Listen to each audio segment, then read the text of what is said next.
Sumama nga ulit ako sa pamangkin ko pumunta sa Bunuan, pero ngayon hindi ko na nga pinalagpas ang pagkakataon na makakuha ng talaba. Kaya naman nagdala na nga ako ng kutsilyo para may pambukas ako sa talaba. Bukod nga sa hipon, alimango at isda, mayaman din kami dito sa Shell, lalo na yung talaba. Puro talaba, 'di ba?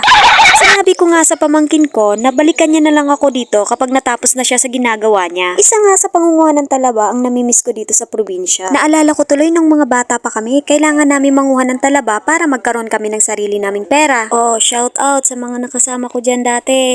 Kung mapapansin nyo nga, nakasuot talaga ako ng jogging pants kasi medyo malalim nga yung putik dito. Siyempre, kapag hindi ka nag-ingat, matutuso ka talaga o masusugatan ka ng talaba. Nagpapaalam na nga yung pamangkin ko at pupunta na raw siya sa Bunuan. Maya-maya nga lang ay dumana ulit yung pamangkin ko para puntahan yung isa pa naming Bunuan. Smile.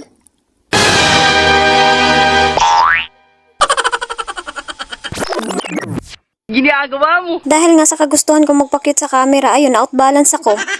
Tawa nga yung pamangkin ko at hindi na ako makabangon. Okay lang yan, part na talaga yan ng buhay. Mga isang oras nga bago niya ako mabalikan, kaya naman marami-rami na talaga yung nakuha ko. Uy, may pang-ulam na kami. Wow! Dahil nga dumating na yung sundo ko, di uuwi na kami. So eto na nga yung nakuha kong talaba. Pwede na nga itong igisa o kaya isabawin. Kung gusto mo, i-barbecue mo pa.